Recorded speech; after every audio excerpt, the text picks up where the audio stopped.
Tuesday is a reminder that greatness is achieved one step at a time. Welcome to Waste Breakfast, hashtag what are you saying? My name is God's Beauty Israel. I have here with me one interesting lady, no other person than Somto Chuku. Hey Somto, how are you? I'm good. I'm Let's fine. see energy. Love it. How's it like coming to the studio today? I mean, with the fact that you woke up very early this morning, and I don't know if you're used to that already or like, just put me on it. How's it like? I'm not used to it. It's I'm not used to it the at way she came all. out at I'm it. not used to it at all, but Okay. I like the experience. And there wasn't traffic today, so I mean, I don't even know if I should say the fuel scarcity is a good thing or a bad thing.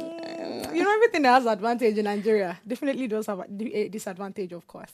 But how are you feeling today? I'm feeling amazing. I love to be here. It's amazing, really. I love it. I love your outfit, honestly speaking. So, I mean, I love black, yeah, and you would always see me on black most of the time. So, the fact that you put on black with the whole makeup, everything, I'm like, Thank you. okay. It's like not easy, Thank you. I love it. All right, my guys. So, yeah, if you are yet to subscribe to our YouTube channel at our official Upgrade TV, click the subscribe button now, like and share the link. Today, we're talking about how can youth build strong relationships despite cultural barriers. I will be joined later by an esteemed guest to discuss this. So we'll be going on a short break to come back with the headlines around the globe. Stay with me.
Glad to have you back from that break. Now let's take a look at the news from the pages of today's newspaper.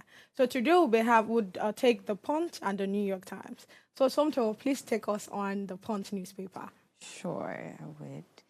So the main headline for today is security agencies begin massive soldiers, police deployments.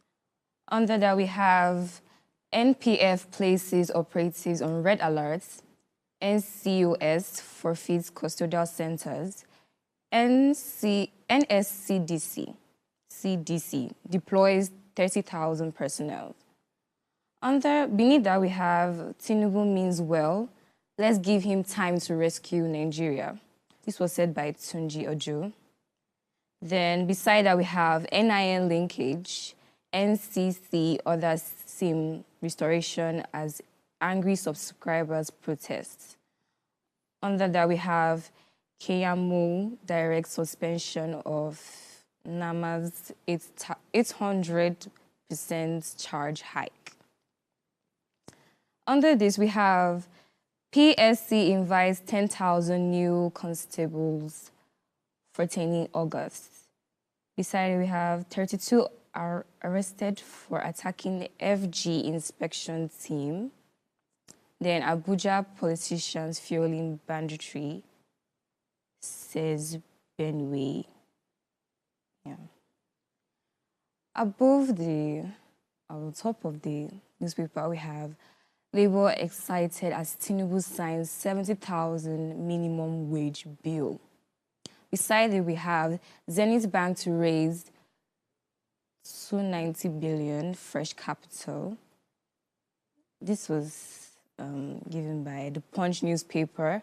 And beside it, we have President orders Nigeria crude sale marketers' project price crash. And looking at this newspaper, I think what really catches my interest is this headline here. It said, Tinubu means well, let's give him time to rescue Nigeria, by Tunji Ojo. This was by the Punch newspaper. Tunji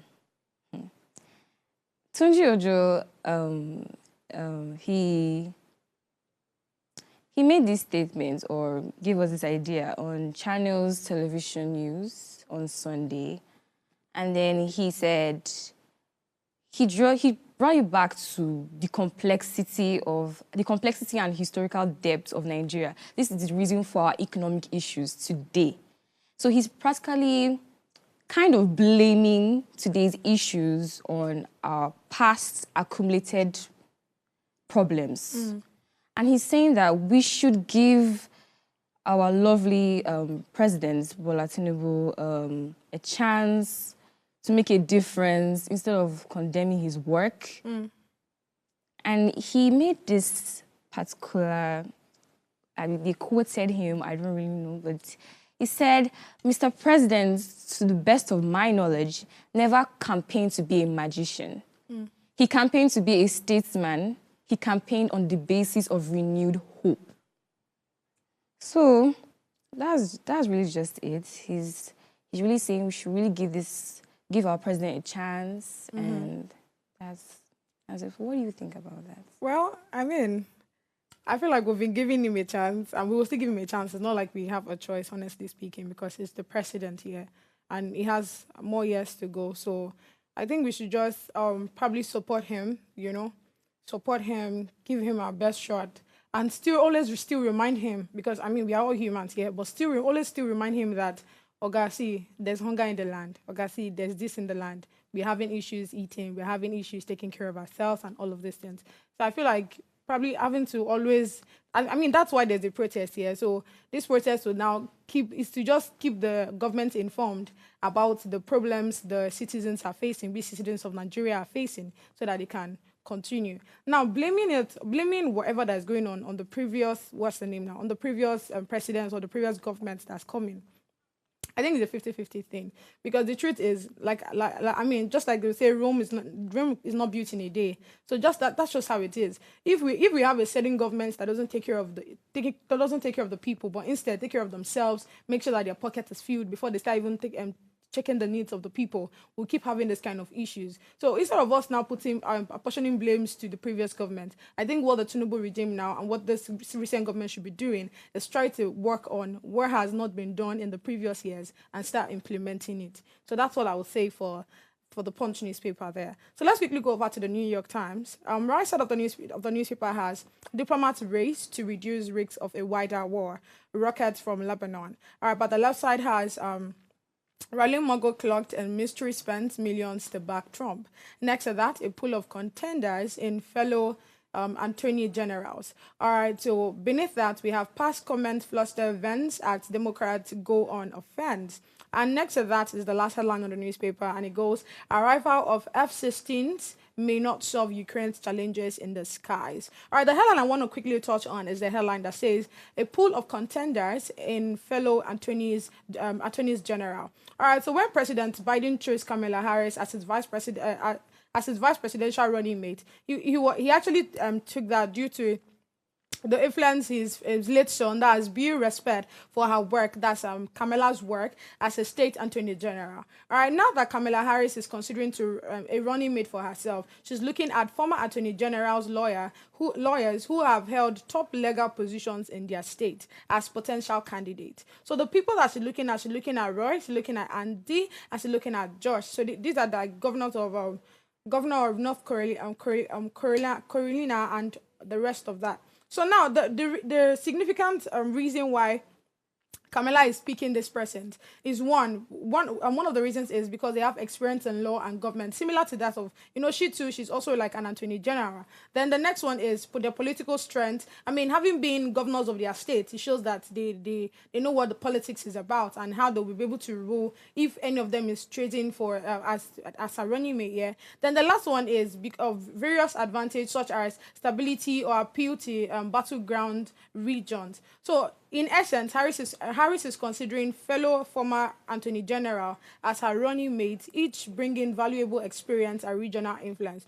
Honestly speaking, I think I'm in support of this one because I mean, if you are running for a president, right, running for the office of a president, it just makes sense that whoever that you're picking to be your vice president should be somebody very knowledgeable of the law, someone that is knowledgeable of what politics is about, how to take care of the state. I mean, how to take care of the country as a whole. So you see that these people already have pass mark because they are governors of their own state, right? So she now saying, okay, if I want to actually pick someone, I want to pick someone from one of the streets that I already mentioned. So honestly speaking, I think fingers crossed because I see Camilla being a very good president if she's able to win Trump. I mean, like I said, fingers crossed. Let's see what's going on. Let's see the turn of events and how it's going to be like. All right, so we're going on a short break to come back with the main topic for today. Stay with us.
Welcome back to the show. As mentioned earlier, today's topic is how can youth build stronger relationships despite cultural barriers?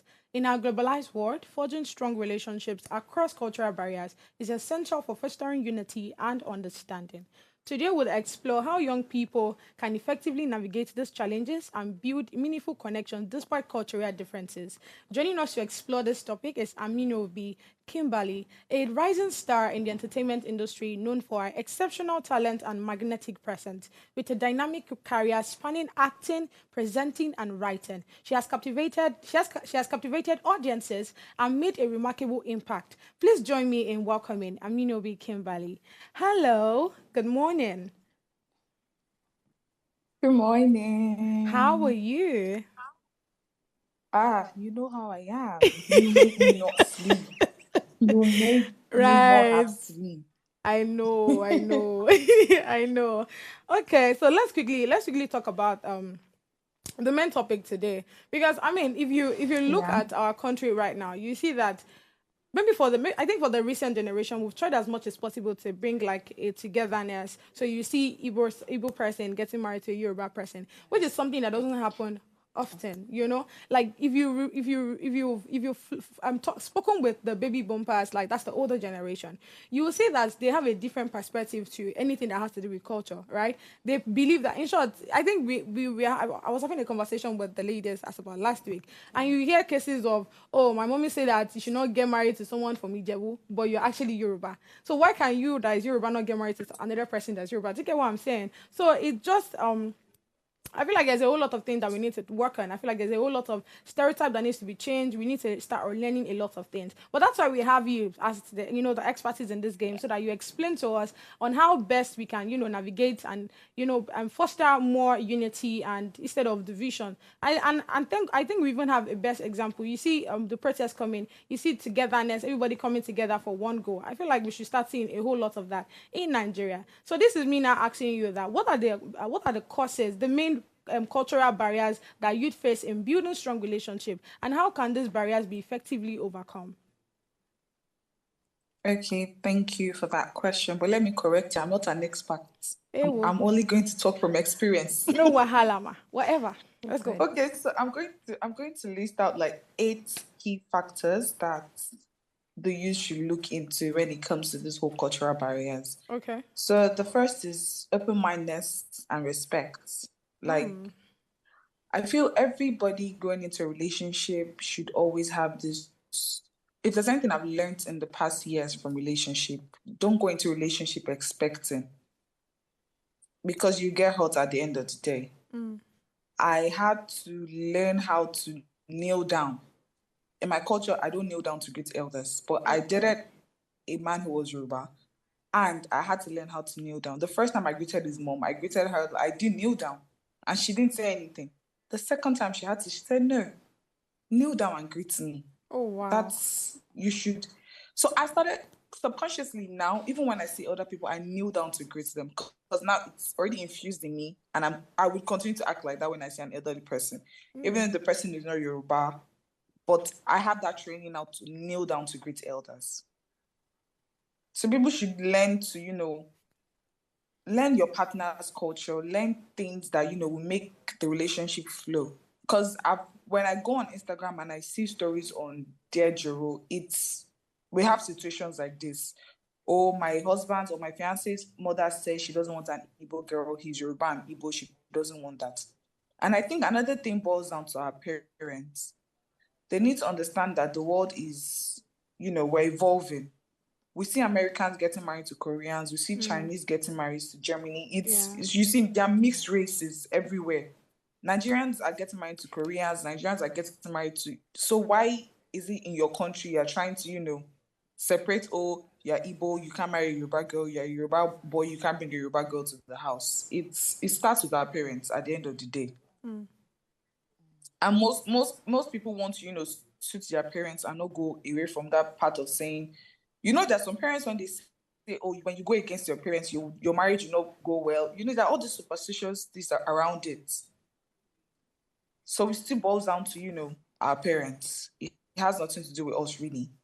It's the training you've been brought up with. You have this insight of, oh, when you grow up, make sure you bring your Yoruba man home. When you grow up, make sure you bring an Igbo woman home. Do you understand? So it's when your children go into the world and realize that, oh, things are not done this way. You can actually be with someone that you want to be with because you actually have feelings for this person. Do you understand me? Yeah, I do. Okay, so, and the second one is effective communication. If there's anything I've noticed that the youth of our time lack now, it's communication, and they do not like to be held accountable for things that they do. You can counter me if I'm wrong. No, you're right. Let's But go I on. have noticed effective communication is a problem for relationships now. Let's remove the cultural barriers. If you cannot communicate in your relationship of how you feel, if something doesn't sit well with you, please air it. It's not a matter of, oh, I love him, I hope he will change. Talk about it. And I notice women, like we women are more expressive, but men have this tendency of having this notion that, oh, when I open up to a woman, she makes fun of me, or when I open up about my feelings. But that's why you're in a relationship in the first place, to communicate. She can't read your mind, he can't read your mind. So communication is like one key factor that I feel the youth of today should actually infuse in their relationship. Explain how you're feeling. If you're angry, let your partner know you're angry. Do not even go to bed with fights. It's really bad. I have this rule when I'm in a relationship. If I have an issue with you, we sort it out before we go to bed. I won't be able to sleep. I won't. Because I need to go to bed with a clean and clear conscience so that I can sleep well. I don't want to be dreaming of you chasing me in my dream. So let's settle our differences before we go to bed. So number 3 is cultural awareness and sensitivity. You need to learn about your partner's culture. If it's a relationship that is already leading to marriage, like the example I gave, if I'm going to marry a Yoruba man, I need to learn that I need to kneel down to my in-laws. Every event to go to, I need to kneel down to any elderly person I meet. You need to learn all their type of food, infuse your own too. You need to also be able to allow your partner open up. Oh, this is my own native food. Or this is my own native food. Everything is on the table. You don't have to be one-sided and say, oh, because we are marrying into a Yoruba household, you have to strictly cook Yoruba soup. Do you understand? Or because, oh, I'm an Igbo girl, I have to strictly cook Igbo soup. I'm not going to learn how to cook Yoruba soup. That's where problem comes in. You need to give space to learn about your partner's culture. If it even intends learning the language, most people don't even have the patience to do that, but it's something you should. It's empathy and patience. So I feel partners should also put themselves in their partner's shoes in situations where you have misunderstanding, conflicts. Like I always keep saying this, patience, and I learned it. I didn't used to be a very patient person. I'm someone that did not used to know how to calm down, but I had to. I'm still learning to be patient and ignore a lot of things. But that's where communication comes in. You have to always communicate, even when you do not understand things. Communicate. So, and I would also tell the youths, especially the girls, do not assume anything until you're certain. Do not make assumptions. You have to always ask questions. So at the end of the day, you don't come crying when they tell you, but I never asked you out. It's common. Yeah. So always ask questions. Don't assume. I learned the hard way. So another point is your common interests. You have to focus on shared interests and activities that can bridge cultural gaps, whether it's sports, music, hobbies. Common ground help build communication. It also helps build connection. That's why I'm still going to keep hinting on communication. If you are really ready for something serious and you want it to be long-term, communicate. You should also know from an early stage when you have a partner that is ready to listen to you. Do you understand? Yes. You should know from an early stage what you want to do with your life with this person. Is this person going to fit into my criteria? Is this person going to be able to listen? Does this person share the same value as I have? Do you get? It's because it's going to go a long way. You can't keep having fights every 2 Eke Market day. You have to end the relationship. I love the way. Sorry, I'm so sorry for cutting you off, but I really love the way you are emphasizing on communication. Communication leads to understanding. We all know that. Like without that understanding, we cannot really understand ourselves. Different cultures will not be able to understand themselves, be able to open their minds to other cultures, basically. So now, I just want to ask you this question. How do you feel education and cultural awareness helps you to overcome challenges in building strong relationships? So back in the days, the Igbo men had wives that didn't go to school. If you trace back in the days, we have Igbo men that did not care about, if their wives were educated. Their own is, okay, I'm marrying Nkechi and I'm building a shop for her. And as far as Nkechi is productive, I'm fine. But I think now in the world that we are in, everybody wants a partner that has a knowledge of or a certain level of education. Because you hear people jokingly say, who is going to teach our children their homework when they get back from school? Yeah. Do you get? Yeah. It's always said jokingly, but it's a very serious thing. Imagine both parents not going to school. I still know people that are not really book smart, but they are street smart. And they've actually trained themselves to the extent that they know stuff that even people who went to school for years do not know. So I feel that it depends on an individual. It depends on a person. Do I want to spend the rest of my life with somebody who's not fully educated?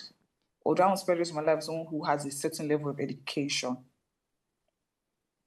Because now it's becoming rampant that men are sending women to school. At the end of the day, the women are, leaving them for somebody else. And most of these men who are sending them to school are not really people who went to school and finished. Are you getting me? Yeah. So I still feel it boils down to the individuals, what you yourself want to do. Do you want to get married to somebody who has finished secondary, primary, university, has done masters, or you want to be with somebody who went to university or went to secondary school and still is very smart and can hold your household? I don't think education has anything to do with cultural differences. It's a different topic on its own. It's a choice, personal choice on an individual. Did I answer your question? Yeah, you did. You did. So let's speak about how can we start changing this stereotypes that, or do I say this mindset that is our parents have actually instigated in us? Because take it or leave it, this their belief system is what is somehow if affecting us. Now, let me give an example. So I remember speaking about how I was having a conversation with my dad, and I think my dad's brother or like I think his cousin as well wanted to like get married, and the cousin want to get married is probably like an outcast. So there's this thing called Osu in Igbo and all of that, right? I think it's everywhere. Yeah. So my dad was saying, you cannot marry her. Oh. She's an Osu and all of that. She's an outcast and all of those things. And guess what? Now they're actually not even married. The guy don't know what to do because I mean, my dad has refused. He's the elder brother. Same goes to other siblings as well. Nobody's agreeing to follow him to go see the girl's people and all of that. Yeah. So you say that their belief system actually has an effect on us. So how do we start changing it? I mean, I'm very sure you must have also had cases of you must not get married to a Yoruba person, except you don't want me to come to your wedding. Must not get married to an Igbo person that is staying far. We are Lagos. You want to go and get married to the east. Oh, start going to the east for traditional marriage. You hear cases like that. Now, how do we speak to the baby boomers? How do we speak to the older generations that, okay, actually getting married to other tribes is actually not a sin. It's not a bad thing. Because you would also hear cases of you want to get married to an Igbo person. They use their wife do ritual. Those kind of funny stereotypes. So how do we start working on it in order for us to even get this unity we are even speaking about? Okay. So from my experience, I would say that it's time we start having like deep conversations with our parents and letting them understand that the world has evolved. And I understand where they are coming from because they lived in a time where this whole racial thing was a very serious thing. They had more fights of Igbos fighting Yorubas, Hausa. It was more with them. It's still in existence, but it's not as crazy as it used to be back then. So I think the way moving forward is having conversations with your parents. Like, really, I know most of us, we are scared to like really tell our parents certain things. But I feel we've come to that age where we need to like talk to our parents. A friend of mine was telling me the other day that, his father was trying to act so boyish around him. My friend is married, actually. Okay. And it was weird to him. That all these things his father is doing now is what he wanted him to do back then. But now seeing his father trying to act all cozy, and it's weird and that's where most of our parents made that mistake. Yes, you need to train your child to be respectful, to be coordinated, but at the end of the day, I think they overdid it, and they have instilled fear in us. But now with the new generation, I think we should be able to have communication. Like, Communication, I will still keep hinting on communication. I think we should also be able to have that boldness to have conversations with our parents. Let them see the light. Because no matter how you want to describe it, our parents still believe that, oh, you must marry from the same tribe. But most parents now who are, having Gen Z kids and seeing how the world is evolving, if you notice, most of our parents now are trying to act young like us now. Because they've come to realize that most of the things they took so serious back then were not as serious as they thought. So I think we should have that boldness now to have conversations with our parents and let them see that a lot of things has changed. And this is how the world is right now. Okay. So it boils down to us to, open up to our parents and make them see things. Because left to them, they would never agree. Yes, parents now really underrate children. They really, really underrate children nowadays. I think they really need to start getting into the new trends. Your child should be your best friend. Really? Your children should be your best friend.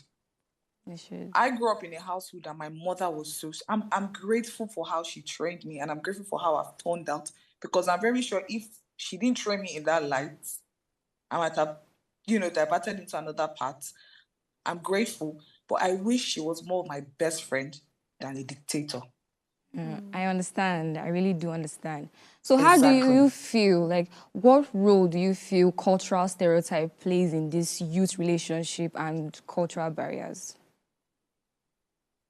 What role? Like, what do you feel? It plays a very big role. It plays a very big role. And that's why I'm still saying that we need to make our parents understand that imagine you dating a guy for 4 or 5 years, and then at the end of the day, your mom is saying, I don't want to. I don't. So all the work and the investment you put for 4 or 5 years is gone. We need to really open up our parents. Like, we need to really have that conversation. I sat my mom one day and I had a conversation with her. Like, I really made her understand, I love you. You brought me to this world. But you need to change the way you see a lot of things. It still boils down to our parents. It cannot just be done by us, because you cannot go against your parents. No matter how stubborn you want to act or how grown you think you've grown, you cannot go against your parents. I actually agree. I wish there's something we can do, honestly speaking. So let's talk a bit. It's having conversations. Have conversations. Don't be scared. As far as you're not insulting your father and saying, you're not insulting him. You're trying to have a father-daughter conversation. You're trying to have a mother-daughter conversation. You need to just let them know how you feel and how it affects you. Right. A lot of us are going through so many things right now, mental issues, and it's crazy. And we can't even open up to our parents. It's that bad. You feel safe talking to a stranger about your problems than your own parents. It's bad. What we say now? I hope you understand where I'm coming from. Yeah, so we should start making our parents know that you need to be my best friend. I need to be able to come to you whenever I want to. I can't be going to talk to strangers. Yeah. Honestly speaking, I do agree with you. And I think communication is one thing that would help us out. If you're able to communicate, even though that these baby boomers can be very difficult sometimes. Honestly speaking. Yes, I know, but you still have to communicate. Definitely. So we're going on this short break. Coming back, you already know, we're still on this conversation. Let's see how best we can make the youth, start bringing unity together. Let's start coming together as one. Because honestly speaking, we are one Nigeria, so stay with me.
time to hear what the teenagers are saying. Ways Teens Takeover 2024 promises to be an amazing week as our teenagers take over the show to discuss all national and social concerns as it affects them.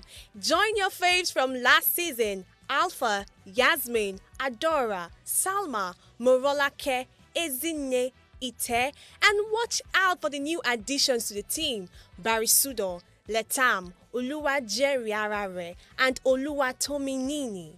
Subscribe to our YouTube channel, follow us across all our social media platforms, and most importantly, tell every teenager you know to be a part of a special summer edition. Starting from the 12th of August through to the 16th of August 2024, these amazing teenagers will be on your TV screens. Ways Teens Takeover, where the voices of our teenagers count.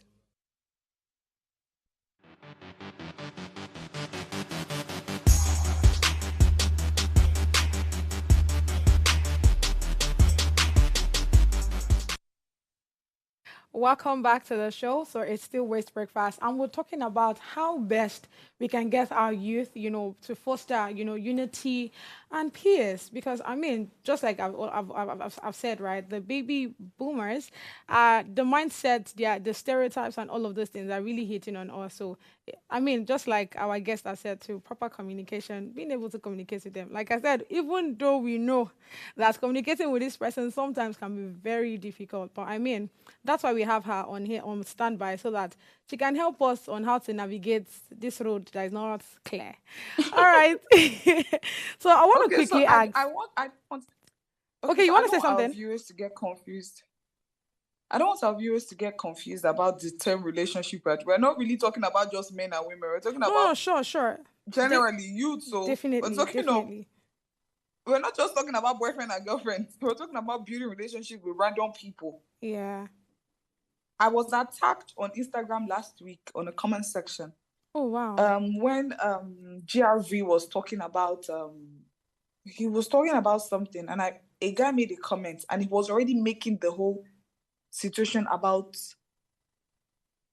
the whole tribal, and I'm like, your comment has nothing to do with the context of this post. You're already making it a tribal fight. And somebody just came under my post and was like, shut up your mouth. Oh wow. I'm like, it's not that deep. Like, it's not that serious. We can have simple conversations without bringing up insults, because I didn't say anything wrong. I only said his context and his comments are two different things. We should always stop making everything on Instagram, or when it has to do with the society or the community or things happening around us. We don't always have to make it about Igbo and Yoruba. Everything doesn't have to be tribal. It doesn't have to be a tribal war every time. So like you said, okay, our parents have instilled that stigma in us, and it's going to remain in us until we wake up and realize that that's not the way to go. We have to be very open-minded and respect people's opinion. It doesn't have to always be a tribal war every time. All right, so like you said, right, I want to now ask, how best can we utilize using this social media to foster unity? Because I mean, it's very hard nowadays. It's more of chatting. It's more of, there's not even personal. It's not personal interaction unlike before. And I kind of understand the time and age that we are in. So now that there is more of communication through phone and through devices and all of that, how can we use these devices now to foster unity, but between all of us, both youth, both teenagers, both adults? Okay, so it starts with us and it ends with the bloggers. Because at the end of the day, the bloggers are still the one who project this news that trigger people in comment sections. I think we should have more events that have to do with, all the cultures coming together. I mean, there are so many events that I have gone to and I've met people from different places. I mean, there was a culture I didn't even know existed until I met somebody from them. I'm like, oh, there's somewhere like this. So there was this night I was bored, and I went on TikTok and I just joined a live, and I met people from different states, and we were all having very lovely conversations. I can't remember. I think it was I really can't remember the state, but this girl was talking about how her state is so beautiful. I've never been there. I've never heard of the place. But she talked so much about her place that I was so intrigued, and I wished I wanted to go visit that place. Do you understand? Yeah. It boils down to us, the individuals, and what we project out on social media and what we watch. Like, you and I can watch a video that has to do with, oh, the country is this, and we have an open mind and say, oh, I wish things could get better. And another person can watch it and say, oh, it's the Yoruba people that are causing it. Another person can watch it, oh, it's the Igbo people that are causing it. So that's the mindset you're trying to wash out of the. It's going to be really hard. I'm not going to lie to you. It's going to be really hard. But I like the fact that, okay, now the movie Afamefuna had, like, it was an Igbo movie, but who directed it and who produced it was a Yoruba man. Yeah. You can see the love that people showed him for that production. That was genuine. There was no tribal war. I mean, you could have said, oh, because I'm a Yoruba man, I must shoot a Yoruba movie. Do you understand? Yeah. So it's the people. The only thing I can say is I pray God just comes and cleanses our soul and our mind to just see that we're all equal. There's nothing different from a Yoruba person to an Igbo person to an Hausa person. I know that our parents have been tainted with the whole tribal wars from the past, and it has stuck. It has really stuck with them. But we now, our generation, have to, make things different, have to make them realize that the world has evolved. We need to do better. So it starts with us as a person. So I think more and more we need to portray more of love and unity out there. Yes. I think that's another thing that would help. We need to portray more of togetherness, more of love for the other person, and not just always single out, oh, because I'm a Yoruba person, we're going to have a Yoruba party, no Igbo people allowed. We are one. There's not, all our skins are the same. Even the white people have racism towards themselves. So what's not different between us? We need to be different. I would We just have to continue let love to. lead. Oh, yes, I will continue to always agree with you and your points. We really need to embrace cultural diversity. I really, really do agree with you. So now the question I want to ask you now, this question, like, what personal skills and attributes do you feel youth should imbibe to promote their relationship and maybe prevent these cultural barriers? So when you keep saying relationship, don't confuse the viewers. We're talking about, don't make them think we're talking about boyfriend and girlfriend now. We're talking general. Yes. So for me, when it comes to skills, I feel we should let people do what they actually have passion for. So I've always said this thing that when I get married, I'm going to place everything in front of my kids and they choose whatever they want to do. For most of us, our parents were the ones that said, oh, you must be a doctor and you must study this. You must be a footballer, you must do this. You must be an electrician, you must do this. But I said to myself that when I get married and I have kids, I'm going to put everything on the table. I mean, they're going to do everything, but whatever they show more passion for is what I'll support them for. I'm not going to force any skill or any passion down anybody's throat. So I think we should learn, because I had someone who wanted me to learn UI UX. I didn't have passion for UI UX. I have passion for writing. I have passion for presenting. I have passion for acting.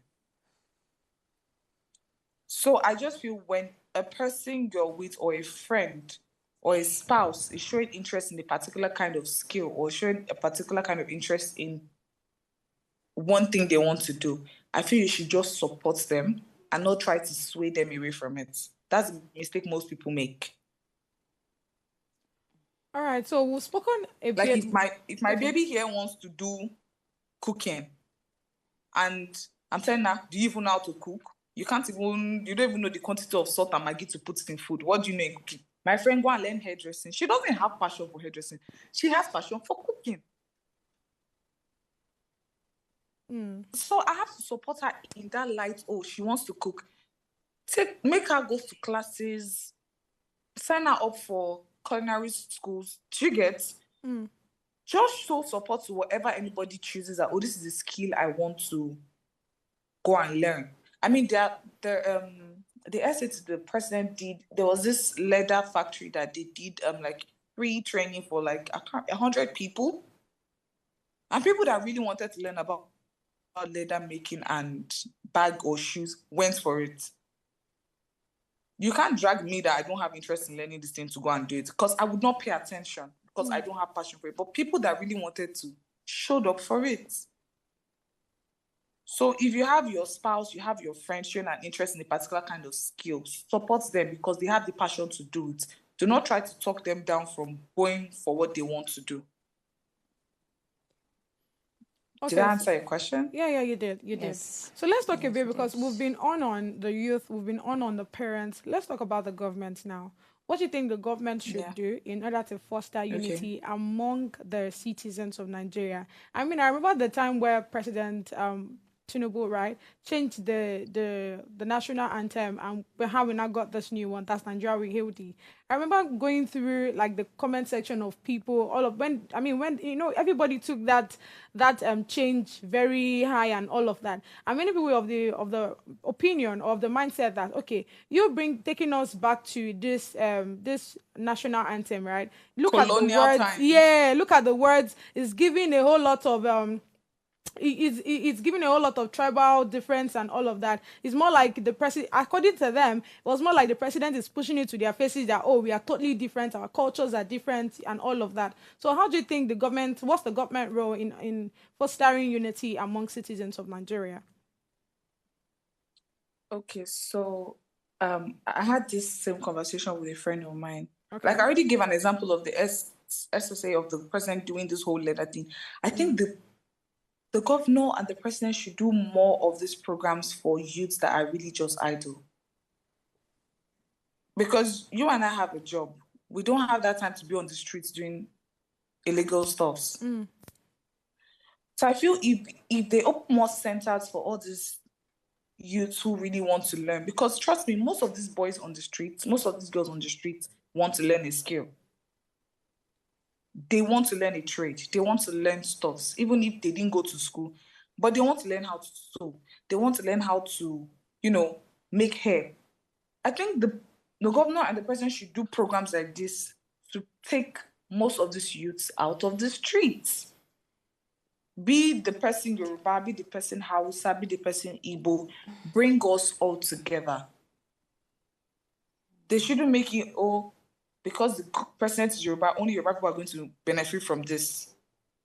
Or because the vice president is Hausa, only Hausa people benefit from this. Then the Igbos are left out. Then that is what is bringing this whole tribal war.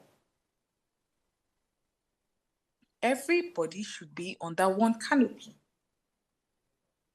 At the end of the day, we need programs to enlighten the youths that are not privileged like you and I are. We need more programs to bring everybody together. They can do collaborations with most. I mean, there are a lot of fashion schools in Nigeria. There are lots of culinary schools in Nigeria. There are lots of factories in Nigeria that they could do collaborations with and train people. This way, you are giving jobs to more people. Yeah. I think it will also help with the insecurities and the illegal stuff that are going on the streets of Lagos or in Nigeria. I agree. Did I answer your question? Yeah, you did. Yes, you did. Yes, sir. Any other question? We're all coming from like diverse backgrounds, different cultures. Yeah. So how do you feel these different cultures can help us build better understanding relationship between ourselves? When I mean relationship, I mean cultural. And I don't mean boyfriend and girlfriend, though, please. But So I feel we should learn to open up to people and teach people. It's like if I have a friend who doesn't know certain things, I mean, I've learned about other people's culture from my friends or from people. We should learn to be like when I started this, I hinted at open-mindedness and respect. In as much as you have your culture, you should also learn to respect another person's culture and be open-minded to learn how things are done. We need to, it still boils down to being open-minded to learning things. I'm Igbo and I want to learn how to make efforiro. I'm Yoruba, I want to learn how to make oha soup. I've seen a Yoruba person make oha soup as sweet as an Igbo person will cook it. So I feel it starts with us individuals. The government is not going to make us love each other. It starts with us. We have to do better. It takes one person to shine the light for everyone to see the path. It takes two people to hold the torch for everybody to see the path. It takes three people to hold the torch for everyone to see the path. So it starts with us as an individual. So speaking to Do you understand? Yes, very much. So speaking Yeah, to okay. it starts with us, right? Now let me bring it to your table. Tell me what you've done differently in order to foster, apart from you because of love. Let me now push you on that. You having to now learn. You're not having to learn the Yoruba culture, so that so that you don't have issues with your mother-in-law. You know how? Let me not go into that. But in order for you to have proper conversations and probably be in the good books of your mother-in-law, right? So what have you done differently, and what do you think we should do differently as well in order to foster unity? Okay, so anyway, I'm not dating anymore. I'm single. So when I met my ex, his mom had this. Oh, she's Igbo. I'm not sure I want. We had that whole conversation until she met me. But then, like I said, I started learning the culture. I actually learned how to make Yoruba food before I even started dating a Yoruba person. I was just interested in, I can't just know, because I'm from Wari. I know our native soup is, we have the white egusi, we have the banga, we have the owo, we have our own kind of soup. But I'm like, I can't just always be cooking this same set of soups or, delicacies. I need to learn. I learned how to make oha, I learned how to make eforiro, I learned how to make Yoruba soup too. So another thing I need to tell girls is, no matter how much you want to please your partner's mother or parents or family, be yourself. Be yourself. Yeah. Because she's a mother, she can see through your bullshit. She can see through your pretense. She's not a child. Be yourself. And always once in a while, have conversations with her, call her up to check her up. Like, call her, talk about things that happened. Because before I broke up, before I and my ex ended, I called his mom once in a while. And we talk about, Nigeria is going bad, or what have you been up to? What are you doing today? We have conversations like that. Like, she told me she didn't want a daughter-in-law. She wanted a daughter. Okay. She said, I don't want a daughter-in-law. I want a daughter. And you're my daughter. She actually gave me the name Abeke. Oh wow! Is Abeke I'll be calling you now? So we grew to have a very strong relationship. So it still boils down to the individual. Most mother-in-law do not even want to be in your space. Yeah.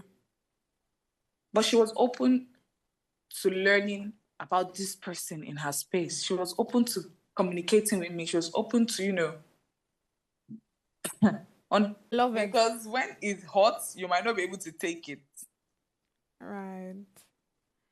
Yeah, Well- when it's hot, you might not be able to take it. So, but if you have an understanding and you're willing to learn, the key word, do not pretend.